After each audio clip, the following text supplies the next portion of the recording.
اعوذ باللہ من الشیطان الرجیم، بسم اللہ الرحمن الرحیم۔ سورہ الانعام کی آیت نمبر 12 میں اللہ سبحانہ تعالیٰ نے یہ آیت کا یہ ٹکڑا نازل فرمایا، کتب علی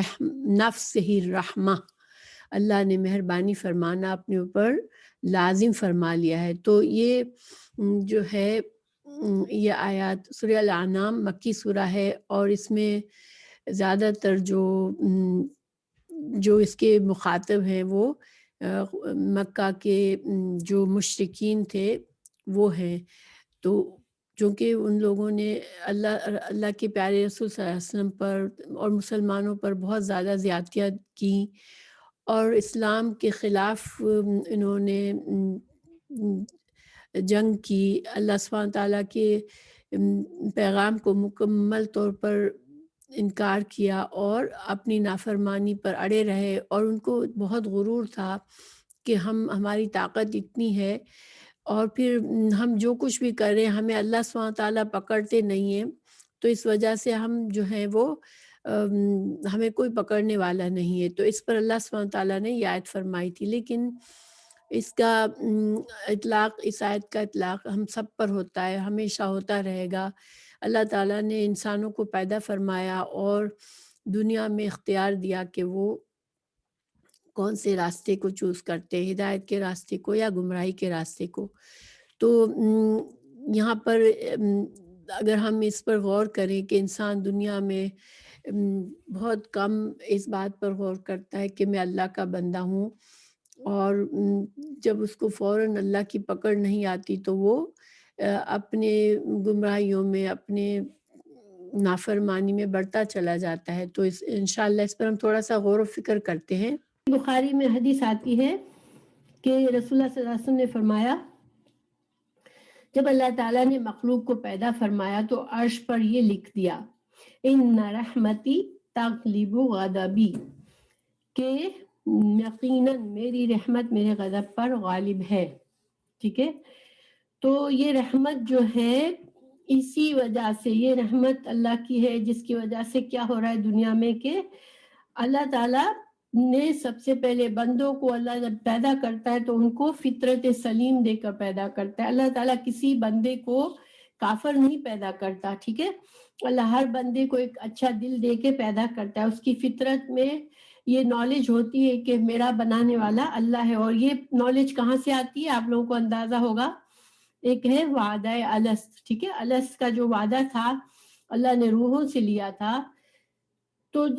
بندے کی فطرت میں یہ بات ہے اللہ کو ماننا، تو یہ بھی ایک بہت بڑی اللہ کی رحمت ہے ہم پر، کیونکہ اگر ہماری فطرت میں نہ ہوتا تو پھر ہر انسان جو ہے وہ برائی کی طرف مائل ہوتا۔ پھر اس کے علاوہ اللہ سبحانہ تعالیٰ نے اسی پر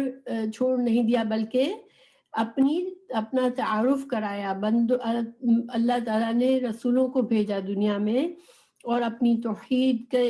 کی بات بتائی ان بندوں کو کہ اللہ ایک ہے، اور ساتھ ساتھ اللہ نے انبیاء کے ذریعے کتابیں نازل فرما کے لوگوں کو سارے حالات بتائے، لوگوں کو ان کی زندگی کا مقصد بتایا، ان کے اچھے برے انجام کے بارے میں ڈرایا۔ یہ ساری چیزیں کیا ہے، یہ اللہ کی رحمت ہے بندوں پر۔ پھر بندوں کو ایک مہلت بھی دی کہ دنیا میں وہ ان کے گناہ پر فوراً نہیں پکڑتا، بندوں کو سب کچھ بتانے کے بعد پھر اللہ تعالیٰ بار بار بندوں کو مہلت بھی دیتا رہتا ہے۔ اگر بندے کو احساس جرم ہوتا ہے، وہ پلٹتا ہے اللہ کی طرف، تو اللہ اسے معاف بھی فرما دیتا ہے، اور جو اللہ کے نافرمان ترین بندے ہیں ان کو بھی اللہ دنیا میں جتنی مہلت ان کی لکھ دی ہے وہ اللہ تعالیٰ ان کو پوری کرنے دیتا ہے۔ یہ نہیں کہ جہاں نافرمانی کی وہاں ان کو فوراً سے زمین سے اٹھا لیا، اور پھر اللہ تعالیٰ نیک بندوں کے بار بار گناہوں کو معاف کر کے ان کو نیکی کی مہلت دیتا ہے۔ قیامت کے دن جو ہے اللہ تعالیٰ جو انصاف کرے گا، یعنی دنیا میں جو بھی حق تلفی ہوئی ہوگی، جو بھی برا ہوا ہوگا، کسی نے کسی کے ساتھ برا کیا ہوگا، اللہ اور بندے کے حقوق میں کمی کی ہوگی، اس کا حساب ہوگا۔ تو یہ حساب بھی اللہ کی رحمت ہے، ورنہ دیکھیں برا ہمیشہ برا کر کے آخرت میں بھی عیش کرتا اگر اللہ تعالیٰ اس کو نہ پکڑتا تو یہ سزا اور جزا کا قانون بھی اللہ کی رحمت ہے۔ تو یہ ساری چیزیں کیا ہے، کیوں ہے؟ کیونکہ اللہ کی رحمت ہے، اور اللہ کی رحمت عام ہے، ٹھیک ہے۔ اللہ سبحانہ تعالیٰ اپنے نافرمان سے نافرمان بندوں کو بھی دنیا کے فائدے عطا فرماتا ہے، لیکن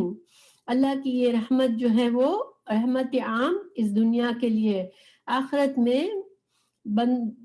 جو ہے نیک بندوں پر کے لیے تو اللہ تعالیٰ، مومنوں کے لیے تو اللہ کی رحمت ہوگی، لیکن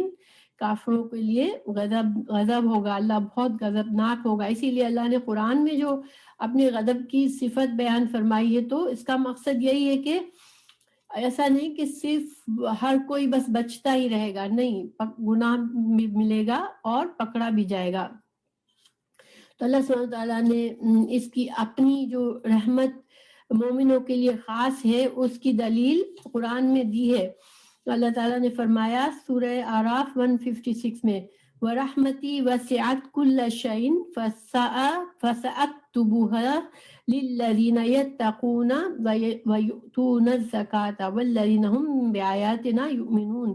میری رحمت تمام اشیاء پر محیط ہے، یعنی عام ہے اللہ کی رحمت۔ تو وہ رحمت ان لوگوں کے نام ضرور لکھوں گا جو اللہ سے ڈرتے ہیں اور زکوٰۃ دیتے ہیں اور ہماری آیتوں پر ایمان لاتے ہیں۔ اور یہ کب ہوگا؟ آخرت کے لیے اللہ نے اب مخصوص کر دیا اپنی رحمت صرف نیک بندوں کے لیے۔ اور دنیا میں اللہ تعالیٰ کافروں کو بھی رحمت دیتا ہے، اس کی دلیل کہاں ہے؟ سورہ بنی اسرائیل آیت 20 میں اللہ تعالیٰ فرماتا ہے ہم ہر ایک کی مدد کرتے ہیں، ہم ان کی بھی مدد کرتے ہیں اور ان کی بھی، یعنی اللہ اپنے نافرمانوں کی بھی مدد کرتا ہے اور فرما برداروں کی بھی مدد کرتا ہے۔ تیرے رب کی بخشش سے، اور تیرے رب کی بخشش کبھی بند کی ہوئی نہیں ہے، یعنی کہ اللہ کا فیض کھلا ہوا ہے دنیا میں۔ تو پھر قرآن میں یہ نہ ہو کہ بندہ بس اپنے غفلت میں رہے، اللہ تعالیٰ نے اپنے عقاب اور سزا کے احکامات بھی تفصیل سے لکھ دیے ہیں۔ تو یہ یہاں پر اس آیت کا مطلب، یہ اس آیت کے ٹکڑے کا یہ مطلب ہے کہ اللہ نے اپنی رحمت کو عام رکھا ہے۔ وہ تم کو اتنی مہلت ملی ہے تو تم یہ نہ سمجھو کہ تم کو کوئی پکڑے گا نہیں، یہ اللہ کی رحمت ہے کہ تمہاری مہلت اللہ تمہیں پوری کرنے دے رہا ہے۔ یہ لفظ پڑھا تھا کتب علی نفسہ رحمہ، مجھے دل میں اتنی خوشی ہوئی تھی، ایک سکون ہوا تھا کہ اللہ تعالیٰ واقعی میں اگر رحیم نہ ہو تو بندے کہاں جائے۔ ہمیں بعض اوقات ساری زندگی اللہ کی نافرمانی میں ہم گزار دیتے ہیں، پھر ہمیں احساس ہوتا ہے اور ہم پلٹتے تو اللہ تعالیٰ اپنی رحمت سے ہمیں ڈھانک لیتا ہے اور اللہ تعالیٰ ہمیں گناہوں سے بچا لیتا ہے، اللہ ہی کی رحمت ہے۔ تو پھر خلاصہ کیا ہے ان ساری باتوں کا کہ انسان کو اللہ سبحانہ تعالیٰ نے، اللہ رحمان ہے اور رحیم ہے، اور اللہ نے انسان کو یہ زندگی کی مہلت دی ہوئی ہے۔ ہر انسان کے لیے جو مہلت ہے اس میں اگر بندہ جو ہے وہ اپنے آپ کو اللہ کا فرما بردار بنا لیتا ہے اور ہدایت کے راستے پر چلنے کی پوری کوشش کرتا ہے، اور جہاں کہیں سیدھے راستے سے پھسلتا ہے اور گناہ کر بیٹھتا ہے تو فوراً گناہ کے احساس ہوتے ہی اللہ کی طرف پلٹتا ہے، توبہ کرتا ہے، تو پھر وہ پھر سے دوبارہ اللہ کی رحمت کے دامن میں آ جاتا ہے۔ اور ایسا بندہ جو ہے جب اس دنیا سے رخصت ہوگا اسی فرما برداری کی حالت میں، تو پھر اس کے لیے اللہ کی خاص رحمت آخرت میں ہے جو مومنوں کے لیے ہے۔ تو اللہ سبحانہ تعالیٰ ہم سب کو اللہ کی وہ خاص رحمت نصیب فرما دے، کیونکہ جو بندہ غفلت میں زندگی گزار دیتا ہے اور اپنی منمانی کی زندگی گزارتا ہے اور اپنے آپ کو تسلی دیتا رہتا ہے اللہ بہت رحیم ہے، اللہ بہت رحیم ہے، مگر وہ گناہوں سے باز نہیں آتا، نہ ہی توبہ کی طرف پلٹتا ہے، تو یہ خطرناک بات ہے۔ انسان کو اپنے آپ کو اس خطرے میں نہیں ڈالنا چاہیے، اور یہ بھی ایک اللہ ہی کی رحمت ہے کہ انسان ہدایت کا راستہ پا لیتا ہے، اس پر جم جاتا ہے جب تک اس کی موت آتی ہے۔ تو اللہ سبحانہ تعالیٰ ہمیں ان بندوں میں شامل کرے کہ جو اللہ کی دنیا کی رحمت سے بھی فائدہ اٹھائیں، اور اللہ کی خاص رحمت آخرت میں بھی ان کو آخرت کی رحمت بھی نصیب ہو، آمین۔